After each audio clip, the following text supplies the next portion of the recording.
So guys, yung tanggal namin oil pan. Ito yung connecting rod.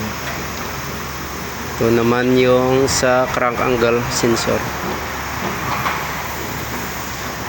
Ito yung sensor niya guys, sa crank angle sensor. Crankshaft sensor. Ito crank angle. Ayan siya.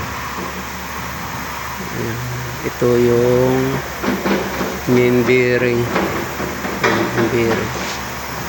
Ito yung main bearing. Tapos yung connecting rod. Diyan nakakabit yung crankshaft. Diyan yung crankshaft at yung connecting rod. Tapos yung connecting rod, may connecting rod bearing.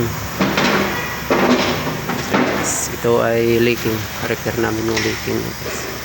Ito naman yung main pulley. So guys.